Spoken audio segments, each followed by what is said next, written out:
Masih bersama kami di Presisi Siang. Pemirsa, untuk mengetahui pantauan arus lalu lintas siang hari ini di sejumlah daerah, berikut laporan Brigadir Susan, petugas NTMC Korlantas Polri. Selamat siang pemirsa, menemani aktivitas Anda kami laporkan kondisi lalu lintas terkini melalui CCTV dari NTMC Korlantas Polri. Dan untuk lokasi yang pertama saya ajak kita untuk pantau di Sleepy Palmera, Jakarta Barat. Pemirsa, lalu lintas pada siang hari ini dari arah Semanggi yang akan menuju ke arah Grogol terpantau cukup mengalami peningkatan volume kendaraan dengan adanya antrian pada traffic light berkisar 200 meter di belakang traffic light, dan selepas dari traffic light juga masih mengalami perlambatan kecepatan kendaraan imbas dari adanya pertemuan arus kendaraan di kawasan ini yang perlu Anda antisipasi. Sama halnya juga dengan dari arah Semanggi yang akan menuju ke arah Petamburan juga terpantau cukup padat pada siang hari ini. Bagi Anda yang akan melintas kawasan ini untuk berfokus dan berkonsentrasi ketika Anda melintas kawasan ini, juga kurangi laju kecepatan kendaraan Anda dikarenakan kawasan ini cukup ramai dengan aktivitas masyarakat dan juga banyaknya kendaraan umum yang menaik turunkan penumpang yang perlu Anda antisipasi ketika Anda akan melintas kawasan ini. Sedangkan dari tol dalam kota juga terpantau cukup ramai dan lancar, namun kendaraan masih dapat melaju dengan kecepatan yang normal di kawasan ini. Dan berikutnya di lokasi yang kedua saya ajak kita untuk pantau di Tanjung Sari, Sumedang, Jawa Barat. Kondisi lalu lintas pada siang hari ini terpantau cukup ramai lancar dari arah Bandung yang akan menuju ke arah Sumedang maupun dari arah sebaliknya, yakni dari arah Sumedang yang akan menuju ke arah Bandung. Namun bagi Anda yang akan melintas kawasan ini untuk berhati-hati dikarenakan kawasan ini cukup ramai dengan aktivitas dari masyarakat dikarenakan adanya pertokoan di sepanjang jalur ini dan antisipasi banyaknya kendaraan umum yang menaik turunkan penumpang di kawasan ini. Kita beralih ke kawasan yang ketiga, tepatnya di Simpang Kentungan Kaliurang, Yogyakarta. Kondisi lalu lintas pada siang hari ini dari arah kota Jogja maupun UGM yang akan menuju ke arah Pakem terpantau cukup lancar. Dan dari arah Solo yang akan menuju ke arah Jombor juga masih terpantau relatif lancar. Bagi Anda yang akan melintas kawasan ini, kami himbau untuk berhenti di belakang garis stop dikarenakan ada hak bagi para pejalan kaki di sana. Dan di lokasi yang terakhir saya ajak kita untuk memantau di Jembatan Ampera, Sumsel. Pemirsa, lalu lintas di kawasan ini masih terpantau cukup ramai dan lancar dari Jalan Sudirman yang akan menuju ke Jembatan Ampera maupun dari Ampera yang akan menuju ke Jalan Merdeka masih terpantau cukup ramai dan lancar. Kendaraan yang melintas kawasan ini didominasi dengan kendaraan pribadi dengan laju kecepatan berkisar 50 hingga 55 km per jam. Bagi Anda yang akan melintas kawasan ini, harap bagi Anda untuk tidak memarkirkan kendaraan di sepanjang Jembatan Ampera dikarenakan akan menghambat laju lalu lintas di kawasan ini. Dan pemirsa selalu berhati-hati dalam berkendara dan juga waspada terhadap cuaca yang tidak menentu serta selalu patuhi aturan dalam berlalu lintas. Stop pelanggaran, stop kecelakaan, keselamatan milik kita bersama. Untuk informasi terkait bagaimana kondisi lalu lintas Anda dapat menghubungi call center kami di 1500669 dan SMS center kami di 9119. Demikian informasi dari Brigadir Susan, semoga bermanfaat. Selamat siang dan salam presisi. Kapolri Jenderal Polisi Listio Sigit Prabowo menggelar silaturahmi Kamtibmas di Polda Kepulauan Riau pada Senin pagi. Kegiatan silaturahmi Kamtibmas merupakan rangkaian yang dilakukan secara berkala sejak bulan Ramadan untuk memperkuat sinergisitas personil. Kapolri Jenderal Polisi Listio Sigit Prabowo menggelar silaturahmi Kamtibmas di Polda Kepulauan Riau pada Senin pagi bertempat di Gedung Lancang Kuning Polda Kepulauan Riau. Kegiatan ini turut dihadiri oleh sejumlah pejabat utama Mabes Polri, pejabat utama Polda Kepulauan Riau, hingga pemerintah daerah dan instansi terkait. Kapolri Jenderal Polisi Listio Sigit Prabowo mengatakan, kegiatan silaturahmi Kamtibmas merupakan rangkaian yang dilakukan secara berkala sejak bulan Ramadan untuk memperkuat sinergitas personel. Ia menekankan pentingnya soliditas antar elemen bangsa dalam menghadapi berbagai tantangan yang dihadapi Indonesia, seperti gangguan terhadap situasi Kamtibmas maupun pertumbuhan ekonomi dapat diatasi apabila seluruh elemen bangsa bersatu dan bekerja secara kompak. Ini dari sisi sementara dari sisi upaya-upaya yang lain yang bisa kita lakukan adalah tentunya bagaimana kita mempersiapkan personel di tempat-tempat yang biasa dilalui atau jalur-jalur tikus. Ini kita minta dari Dinas Polair untuk bekerja sama dengan teman-teman dari KKP, teman-teman dari Angkatan Laut untuk bisa mengawasi jalur-jalur tersebut sehingga kemudian bisa lakukan penegakan hukum, termasuk juga melakukan rekrutmen terhadap masyarakat yang berada di pulau-pulau terpencil, namun kemudian juga menjadi jalur yang tadi disampaikan ada kegiatan masyarakatnya, ada aktivitasnya, tapi petugasnya nggak ada, sehingga mau tidak mau kita lakukan rekrutmen untuk kemudian kita tempatkan di wilayah tersebut, sehingga kemudian di wilayah-wilayah yang rawan tersebut ada polisi dengan melakukan rekrutmen proaktif. Jadi hal seperti itu yang kita siapkan. Namun yang jelas kerjasama seluruh stakeholder dari pusat mengawasi jalur-jalur masuk, karena memang ini menjadi pintu-pintu masuk karena ada jalur-jalur internasional. 3, 2, 1. Berikan tepuk tangan yang luar biasa. Selain silaturahmi, Kapolri Jenderal Polisi Listio Sigit Prabowo turut menyerahkan bantuan sosial kepada perwakilan masyarakat. Sebanyak 1.000 paket bantuan sosial dibawa oleh Babin Kamtipmas dan Babinsa untuk dibagikan kepada masyarakat di wilayah Kepulauan Riau. Dari Humas Polda Kepulauan Riau melaporkan untuk Polri TV. Dalam upacara pembukaan Latpragas kontingen Garuda Bayangkara Satgas FPU 7 Minuska, Kadif Hubinter Polri, Irjen Pol Krisnamurti mengingatkan para personil untuk menjalani proses pelatihan dengan sungguh-sungguh demi menjalani misi perdamaian Minuska di Afrika Tengah.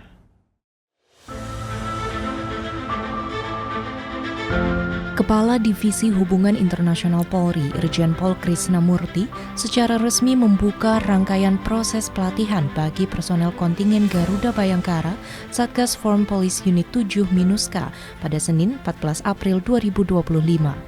Upacara pembukaan ini dihadiri oleh sejumlah pejabat utama Divisi Hubungan Internasional Polri serta Divisi Humas Polri dan diikuti oleh 150 personel kontingen Garba atau Garuda Bayangkara. Kadif Hubinter Polri Irjen Pol Krisnamurti mengatakan fungsi pelatihan yang akan dijalankan oleh kontingen Garba Satgas FPU 7 Minuska.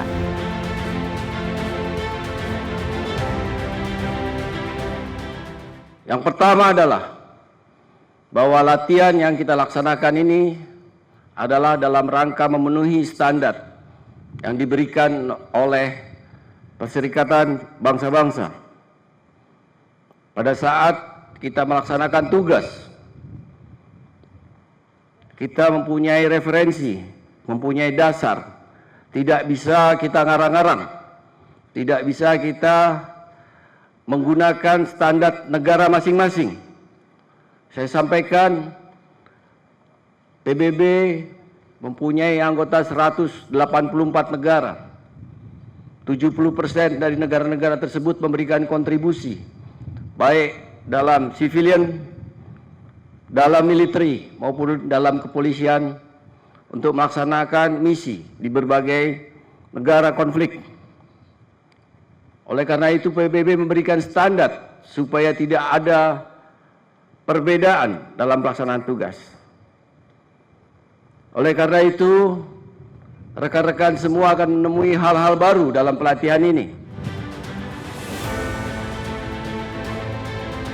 Selain itu, Kadif Hubinter Polri Irjen Pol Krisnamurti turut memastikan kesiapan pasukan serta menyaksikan pengucapan janji Peacekeeper Polri dan menyematkan tanda latihan kepada perwakilan kontingen Garba Satgas FPU 7 Minuska.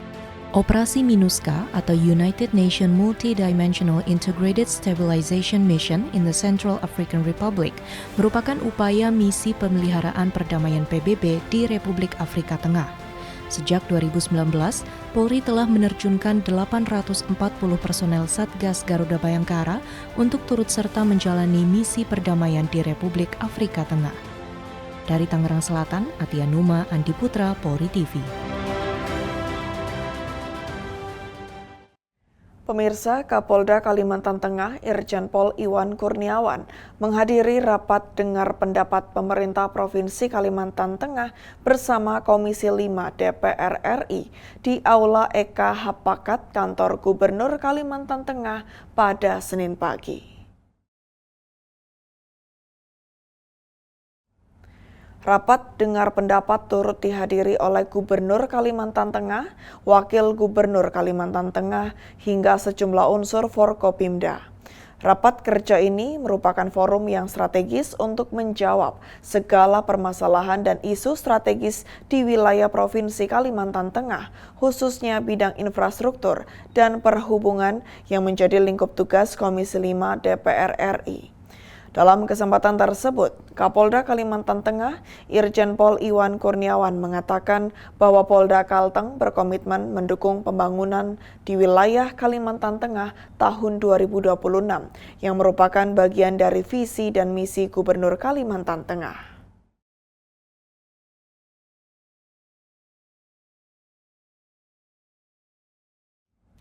Dalam rangka memberikan penghargaan atas dedikasi dan prestasi anggota, Kapolres Kutai Barat AKBP Bonei Wahyu Wicaksono memberikan reward kepada sejumlah personil berprestasi dalam upacara yang digelar di halaman Mako Polres Kutai Barat pada Senin 14 April 2025. Penghargaan tersebut merupakan bentuk apresiasi pimpinan terhadap kinerja luar biasa anggota yang telah menunjukkan kontribusi nyata dalam pelaksanaan tugas. Melalui penghargaan ini, Kapolres Kutai Barat mendorong seluruh personel untuk terus meningkatkan semangat, profesionalisme, dan tanggung jawab dalam memberikan pelayanan kepada masyarakat. Sebanyak 10 personel dan satuan menerima penghargaan dalam kesempatan tersebut. Di antaranya adalah AKP Sunarto selaku Kapolsek Jempang yang dinilai berhasil mengungkap kasus pembunuhan yang sempat menjadi perhatian publik di Kampung Ohang. Selain itu, Polsek Barong Tongkok juga mendapat penghargaan atas keberhasilan meraih amplifikasi pemberitaan tertinggi di media online di tingkat Polsek jajaran. Unit Resmob Satreskrim Polres Kutai Barat turut diapresiasi karena berhasil mengungkap kasus pembunuhan terhadap anak di bawah umur di wilayah Kampung Intulingau, Kecamatan Damai. SPKT 3 juga mendapat penghargaan atas keberhasilan melakukan razia di ruang tahanan yang berhasil menemukan alat komunikasi terlarang. Penghargaan serupa diberikan kepada personel yang aktif dalam bidang administrasi dan ketahanan pangan, yakni Bribtu Lingun dari Polsek Klong Iram dan Bribkadisnan dari Provos Polsek Klong Iram. Dari unit Dalmas, sejumlah personel turut diberi penghargaan karena berhasil mengungkap kasus narkoba dan menangkap pelaku pencurian kendaraan bermotor atau curanmor. Ya baik, untuk pemberian penghargaan pada hari ini merupakan suatu bentuk apresiasi kepada anggota yang berprestasi. Ini rutin kita laksanakan untuk memotivasi kinerja dari anggota. Kita yakin dan percaya bahwa banyak anggota Polri yang sudah berbuat untuk masyarakat, sehingga perlu dihargai dan diberikan penghargaan atas prestasi-prestasi yang telah mereka lakukan. Ke depan kita berharap anggota-anggota yang mungkin belum berprestasi dan belum mengeluarkan prestasi yang sesungguhnya bisa lebih maksimal kembali dengan adanya motivasi penghargaan seperti ini. Kapolres Kutai Barat berharap penghargaan ini dapat menjadi motivasi bagi seluruh anggota Polri di jajarannya agar semakin terpacu untuk bekerja secara maksimal, profesional, dan penuh semangat pengabdian demi terciptanya situasi Kamtipmas yang aman dan kondusif di wilayah Kutai Barat. Dari Humas Polres Kutai Barat melaporkan untuk Polri TV. Dalam rangka menjalankan program sosial bertajuk Pas Saber, Pasukan Samapta Bersedekah, Kapolres Situbondo AKBP Rezi Darmawan bersama jajaran Satuan Samapta menggelar kegiatan sosial di Sekolah Luar Biasa atau SLB Dharma Wanita Situbondo pada Jumat 11 April 2025. Dalam kegiatan tersebut, mereka membagikan makanan bergizi kepada anak-anak berkebutuhan khusus sebagai bentuk kepedulian dan dukungan terhadap kesehatan serta tumbuh kembang para siswa. Kegiatan ini menjadi bagian dari pendekatan humanis yang dilakukan kepolisian khususnya oleh Satuan Samapta dalam membangun hubungan positif dengan masyarakat dan membutuhkan semangat berbagi di lingkungan sekitar. Turut hadir mendampingi Kapolres Situbondo dalam kegiatan tersebut antara lain Wakapolres Kompol Indah Citra Fitriani, Kabak Ops Kompol Ma'ruf, Kabak SDM AKP Aryo Pandanaran, dan Kasat Samapta Ibtu Rahman Fadil Kurniawan. Melalui kegiatan ini, Polres Situbondo sekaligus turut memperkenalkan program makan bergizi gratis yang menjadi bagian dari program pemerintah di bawah kepemimpinan Presiden Prabowo Subianto. Program ini diharapkan mampu memberikan dampak positif bagi perkembangan anak-anak istimewa yang memerlukan perhatian khusus. Selain membagikan makanan sehat, Kapolres juga berinteraksi langsung dengan para siswa melalui berbagai kegiatan, bermain, dan edukasi ringan yang bertujuan menghibur serta memberikan motivasi kepada anak-anak. Kepala SLB Dharma Wanita Situbondo, Nur Cahyono, menyampaikan apresiasi atas kunjungan dan kepedulian jajaran Polres Situbondo. Ia menilai bahwa bantuan yang diberikan tidak hanya berdampak secara fisik, tetapi juga memberikan dorongan moral kepada para siswa dan guru. Ia berharap program seperti ini dapat terus berlanjut karena anak-anak terlihat sangat senang dan antusias saat berinteraksi dengan pihak kepolisian. Dari Humas Polres Situbondo melaporkan untuk Polri TV. Pemirsa, Presisi Siang akan segera kembali, tetaplah bersama kami.